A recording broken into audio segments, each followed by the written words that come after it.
আজকে আপনাদের সামনে আমি এসেছি একটা নান পুরি দেখাবার জন্য। এটা নান পুরির জন্য যা যা উপকরণ লাগবে এখানে রেখেছি। এই এক বাটি, এই মাঝারি বাটির এক বাটি ময়দা, এই ছোট বাটির এক বাটি দই,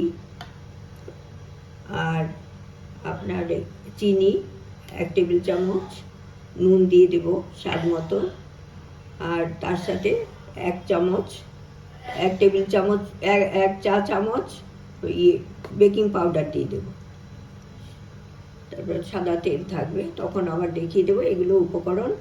সাদা তেল আছে তার সঙ্গে, এটা সাদা তেল। আমি ময়দাটা একটা পাত্রে নিয়ে নিলাম।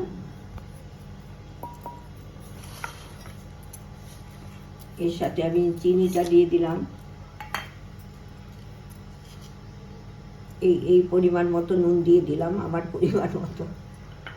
তারপর একটু মিশিয়ে নিলাম, মিশিয়ে 1 চামচ বেকিং পাউডার দিয়ে দিলাম, 1 চা চামচ লেবেল করে 1 চা চামচ বেকিং পাউডার দিলাম। এবার আমি ভালো করে এগুলো সব মিশিয়ে নেব। এর মধ্যে আমি একটু সাদা তেল দিয়ে দেব,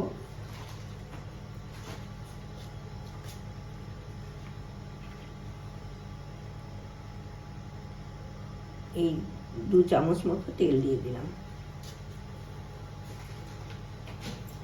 2 চা চামচ মতো তেল দিয়ে আমি এটা ভালো করে মিশিয়ে নেব।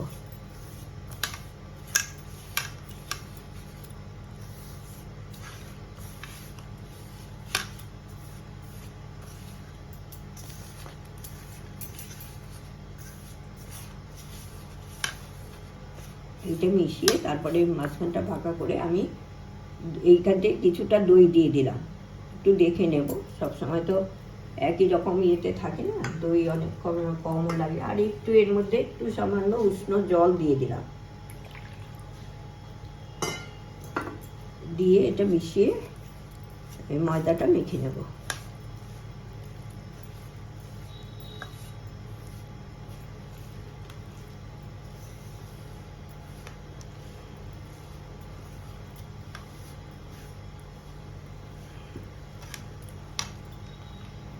আপনারা ইচ্ছে করলে এর মধ্যে একটু খাবার সোডাও দিয়ে দিতে পারেন, অল্প সামান্য 1 চিমটি মতো।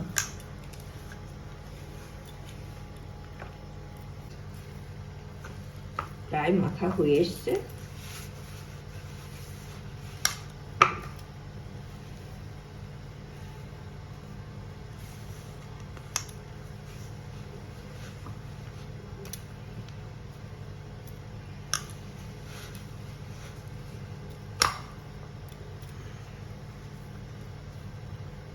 এরকম একটু নরম হবে মাখাটা। তারপরে একটু হাতে তেল নিয়ে মিশিয়ে রেখে দেব।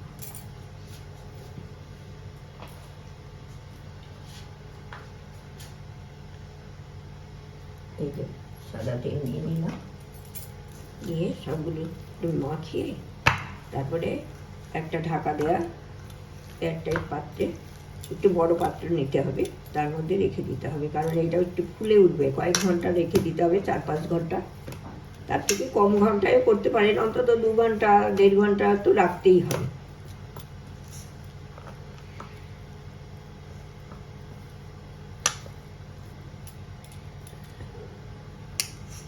এটা আবার 3-4 ঘন্টা পরে আপনাদের আবার এটা আমি একটু দেখিয়ে দেব কতটা ফুলেছে।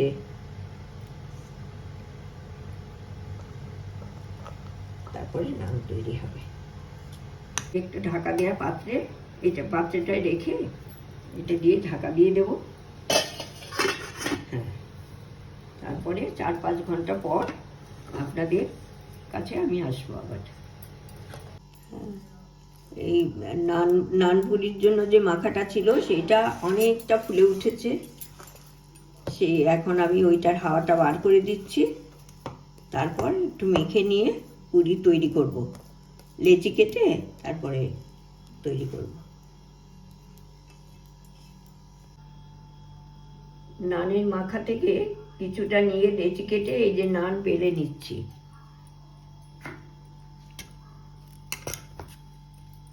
নান সবকটা নানই এরকমভাবে একটু একটু মোটাভাবে বেলতে হবে, সামান্য মোটা, লুচির থেকে মোটা।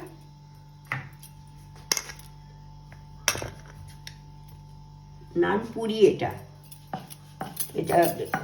ফ্রাই করা হবে।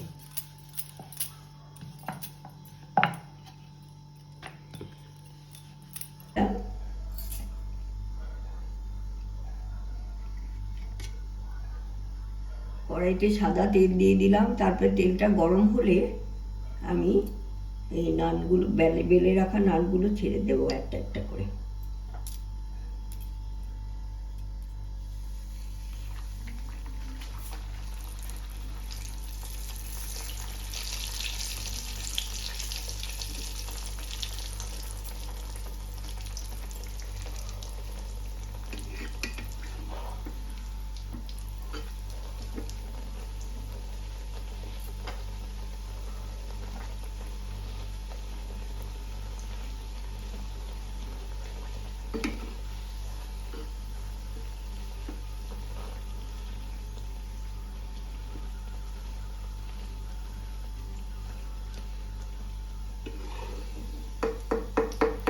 এরকম ফুলে ফুলে উঠলে একটু রং ধরলেই নামাতে হবে।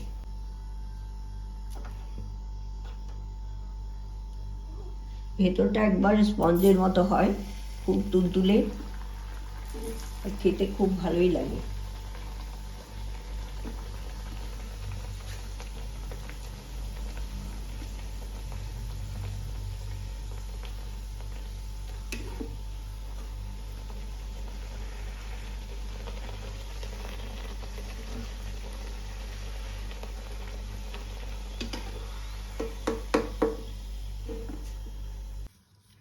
এই নানগুলো সব ভেজে নিয়েছি, তারপরে কপি রোস্ট দিয়ে সার্ভ করছি।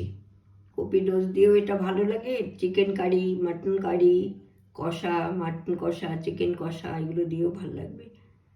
আপনারা পনিরের তরকারি দিয়েও ভালো লাগবে, কোনো একটা পনিরের কারি করে নিতে পারেন, সেটা দিয়েও খুব ভালো লাগে।